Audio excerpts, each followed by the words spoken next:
सूर्य learning point में आपका स्वागत है। आज हम लोग टेम्परेचर के वेरिएशन का रेजिस्टेंस पर क्या इफेक्ट पड़ता है इसी पर डिस्कस करने वाले हैं। तो सबसे पहला क्या है, जब हम टेम्परेचर घटाते हैं या बढ़ाते हैं तो हमारा जो मेटल होता है, मेटल मेटल पे क्या इफेक्ट पड़ता है। तो सबसे पहले मेटल का जो टेम्परेचर कोफिशिएंट होता है वो क्या होता है, पॉजिटिव होता है, प्लस भी। तो जब पॉजिटिव होगा तो हम टेम्परेचर को अगर जो बढ़ाएंगे, जैसे ही हम टेम्परेचर को बढ़ाएंगे तो यहाँ पे रेजिस्टेंस का वैल्यू क्या हो जाएगा, बढ़ जाएगा। अब हम क्या कर रहे हैं, टेम्परेचर को कम कर रहे हैं तो ये रेजिस्टेंस का वैल्यू क्या हो जाता है, कम हो जाता है। दूसरा क्या है, मिक्स मेटल। मिक्स मेटल का भी क्या होता है, पॉजिटिव होता है, प्लस भी। अर्थात जो मिक्स मेटल होता है इसका टेम्परेचर कोफिशिएंट क्या होता है, पॉजिटिव होता है। तो इस कंडीशन में जब हम टेम्परेचर को बढ़ाएंगे तो इसका रेजिस्टेंस क्या हो जाएगा, बढ़ जाएगा। अगर जो हम टेम्परेचर को कम करेंगे तो इसका रेजिस्टेंस क्या हो जाएगा, कम हो जाएगा। लेकिन मेटल और मिक्स मेटल में डिफरेंस होता है। मेटल के टेम्परेचर में थोड़ा परिवर्तन करने पर रेजिस्टेंस में ज्यादा परिवर्तन होता है, परंतु जो मिक्स मेटल होता है उसमें ज्यादा परिवर्तन करने पर भी उसके रेजिस्टेंस में बहुत कम परिवर्तन होता है। कितने तो ऐसे मिक्स मेटल हैं जिनका टेम्परेचर कोफिशिएंट लगभग 0 होता है, अर्थात नगण्य होता है। जैसे हमारा नाइक्रोम हो गया, इसका क्या हो जाएगा, टेम्परेचर कोफिशिएंट बहुत कम होता है, अर्थात ज्यादा टेम्परेचर वेरिएशन पर भी इसके रेजिस्टेंस में बहुत कम परिवर्तन होता है। तो ये बेसिक डिफरेंस होता है किसमें, मेटल और मिक्स मेटल में। तीसरा क्या हो जाएगा हमारा, नॉन मेटल। नॉन मेटल का क्या होता है, माइनस, अर्थात इसका टेम्परेचर कोफिशिएंट क्या होता है, माइनस।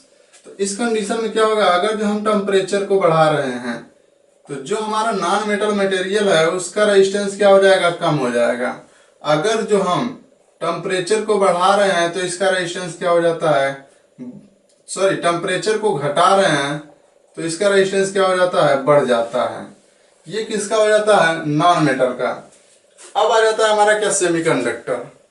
तो सेमीकंडक्टर का जब हम टेम्परेचर बढ़ाते हैं तो एक निश्चित सीमा तक कांस्टेंट रहता है, लेकिन जब थोड़ा और बढ़ाते हैं तो जो सेमीकंडक्टर का रेजिस्टेंस होता है वो बहुत तेजी से गिरने लगता है।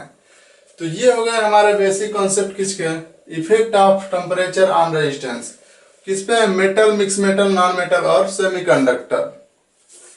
तो इन चारों पे हमने क्या देख लिया, इफेक्ट देख लिया। अब हम लोग टेम्परेचर कोफिशिएंट देखेंगे।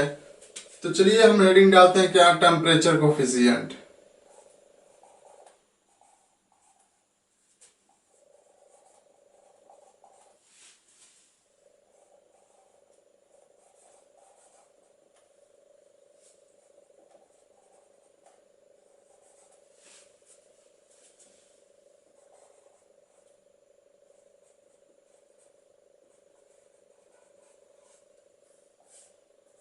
अब हम लोग डिस्कस करेंगे टेम्परेचर कोफिशिएंट पे।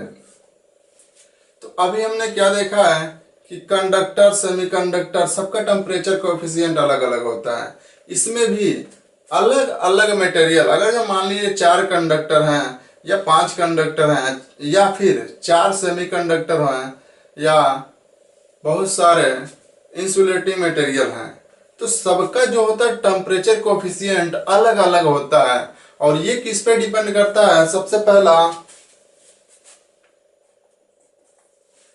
स्टार्टिंग रेजिस्टेंस, जो प्रारंभिक इसका रेजिस्टेंस होता है उस पे डिपेंड करता है। अर्थात ये क्या रहता है, it depends upon starting resistance. तो ये किस पे डिपेंड करेगा, स्टार्टिंग रेजिस्टेंस।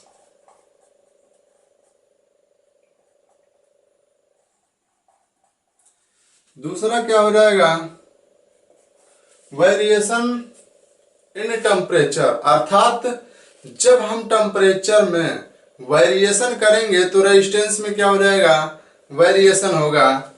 तो ये किस पे इफेक्ट डालेगा, टेम्परेचर कोफिशिएंट पे। दूसरा क्या हो जाएगा, वेरिएशन इन टेम्परेचर।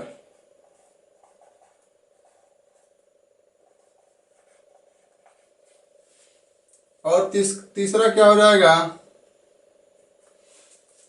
इसके भौतिक गुण अर्थात फिजिकल प्रॉपर्टी पे ये निर्भर करता है। कौन, जो हमारा टेम्परेचर कोफिशिएंट होता है। तीसरा क्या हो जाएगा, फिजिकल प्रॉपर्टी। ये इन पे मुख्य रूप से डिपेंड होता है। अब हम लोग देखेंगे कि कैसे कैसे ये वेरी करता है। मान लीजिए यहाँ पे एक कंडक्टर है जिसका T डिग्री सेंटीग्रेड पे इसका रेजिस्टेंस कितना है, R। अब हम लोग क्या कर रहे हैं, इसको टेम्परेचर को बढ़ा दे रहे हैं, कितना, T प्लस डेल्टा T। तो ये कितना हो जा रहा है, T plus delta T degree centigrade. तो अब यहां से जो हमारा रेजिस्टेंस है वो कितना हो जा रहा है, R प्लस डेल्टा R। अर्थात टेम्परेचर बढ़ाने पर जो हमारा रेजिस्टेंस है वो बढ़ गया है। तो अब हम क्या करेंगे, देखेंगे कि ये कितना परिवर्तन हो रहा है। तो यहां से हम देखें तो क्या हो जाएगा, वेरिएशन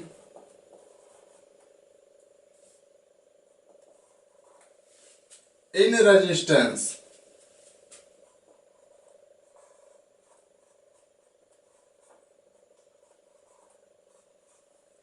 तो रेजिस्टेंस में कितना परिवर्तन हो रहा है। तो ये क्या हो जाएगा, ये वाला रेजिस्टेंस अर्थात परिवर्तन होने के बाद जो रेजिस्टेंस प्राप्त है उसमें से पहले वाला रेजिस्टेंस घटा दें तो हमें कितना वेरिएशन हो रहा है मिल जाएगा। तो हम इसमें से ये वाला घटा दें तो हमें रेजिस्टेंस में कितना वेरिएशन हो रहा है मिल जाएगा। तो ये क्या हो जाएगा, R plus del R minus क्या हो जाएगा, प्रारंभिक रेजिस्टेंस कितना है, R। तो इसका वैल्यू क्या आ जा रहा है, ये तो कैंसिल हो जाएगा, del R।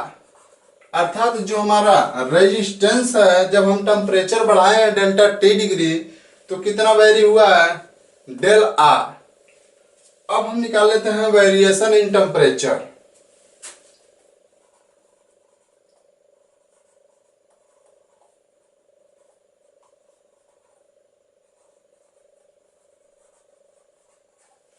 Variation in temperature निकालेंगे तो ये क्या हो जाएगा, द्वितीयक टेम्परेचर। अर्थात जब हम बढ़ा लिए हैं उस टेम्परेचर में से पहले वाला टेम्परेचर घटा दें तो हम कितना वेरी किए हैं हमें प्राप्त हो जाएगा।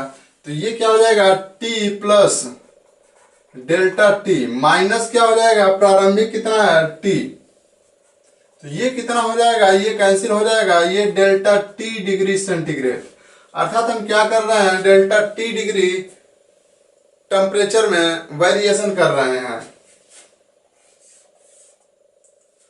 अब जो हमारा ये डेल्टा R है ये किस पे डिपेंड कर रहा है, ये डेल्टा T डिग्री सेंटीग्रेड जब हम टेम्परेचर परिवर्तित किए हैं तो इसी पे डिपेंड कर रहा है। तो ये क्या हो जाएगा, डेल्टा R ये किसके प्रोपोर्शनल होगा, तो ये प्रोपोर्शनल हो जाएगा हमारा प्रारंभिक रेजिस्टेंस कितना है, R इनटू क्या हो जाएगा, डेल्टा T डिग्री सेंटीग्रेड। तो यहां से डेल्टा R किसके प्रोपोर्शनल होगा, R into delta T degree centigrade. क्योंकि ये जो हमारा डेल्टा R आया है ये जब हम टेम्परेचर में परिवर्तन किए हैं तो ये R में परिवर्तन जो हुआ है वही निकल के आया है। तो ये डेल्टा R प्रोपोर्शनल किसके हो जाएगा, R इंटू डेल्टा T।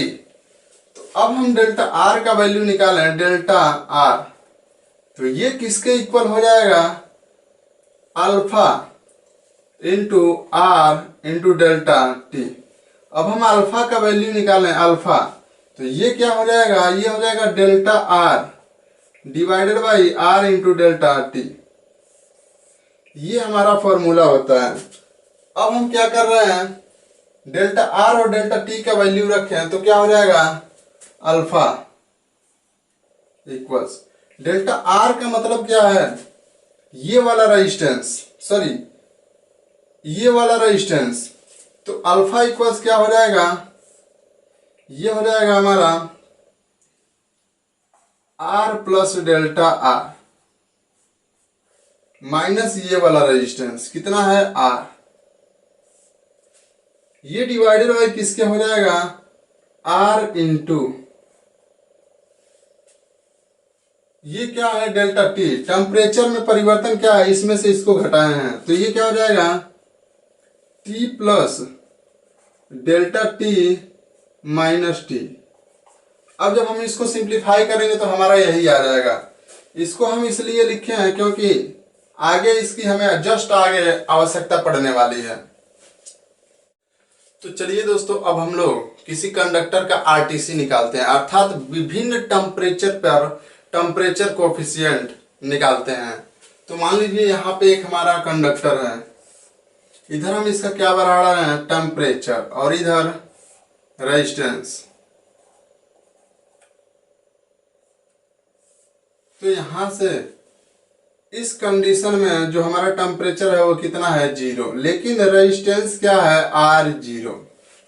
अब यहाँ पे मान लेते हैं T1 डिग्री सेंटीग्रेड है और ये वाला जो रेजिस्टेंस है इसका वैल्यू कितना है R1। यहाँ पे मान लेते हैं क्या है T2 डिग्री सेंटीग्रेड है और यहाँ पे रेजिस्टेंस कितना है R2। अब हम लोग इसी पे बेस करके देखेंगे कि इसका टेम्परेचर कोफिशिएंट क्या हो रहा है। पहले केस में हम क्या कर रहे हैं कि 0 डिग्री से टेम्परेचर बढ़ा रहे हैं और कहां तक T1 डिग्री सेंटीग्रेड तक। तो इस कंडीशन में जो हमारा अल्फा अर्थात टेम्परेचर कोफिशिएंट का मान है वो कितना आता है, तो अल्फा 0 इक्वल्स क्या हो जाएगा, यहां से अल्फा 0 इक्वल्स, इस कंडीशन में क्या होगा अल्फा 0, क्योंकि हम लोग 0 डिग्री सेंटीग्रेड से T1 डिग्री सेंटीग्रेड तक बढ़ा रहे हैं। तो ये हम पहले फार्मूला डिराइव कर चुके हैं, इसी पे बेस करके हम लोग आगे लिखेंगे। तो ये क्या हो जाएगा,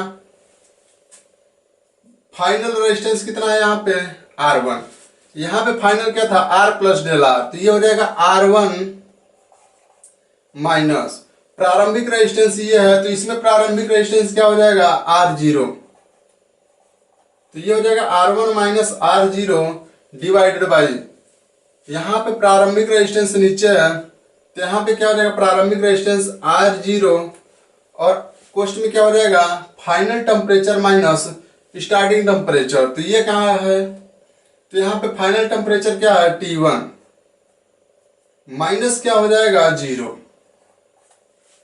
अब इसको हम सिंप्लीफाई करें तो क्या हो जाएगा alpha 0 equals R1 minus R0 divided by R0 T।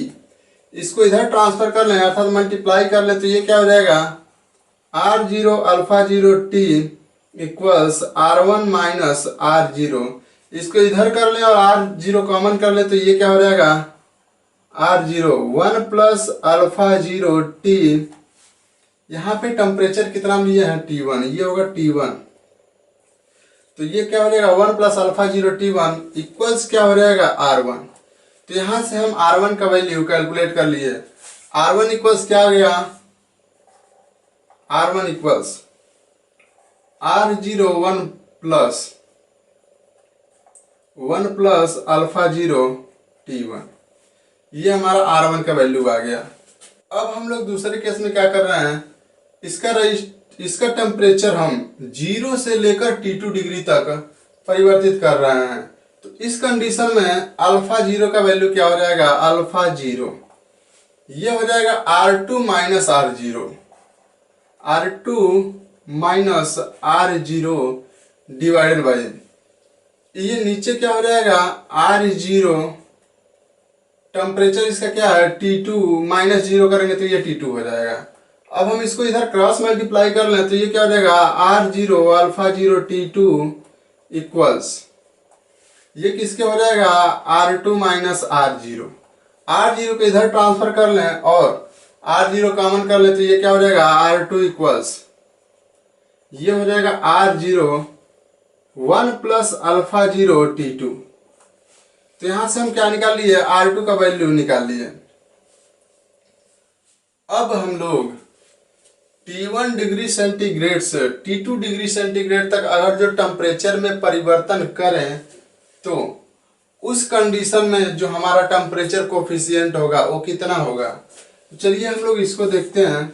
इस कंडीशन में जो हमारा टेम्परेचर कोफिशिएंट होगा वो अल्फा 1 होगा, क्योंकि यहाँ पे अल्फा 0 था 0 डिग्री सेंटीग्रेड पे, यहाँ पे हम लेंगे क्या अल्फा 1।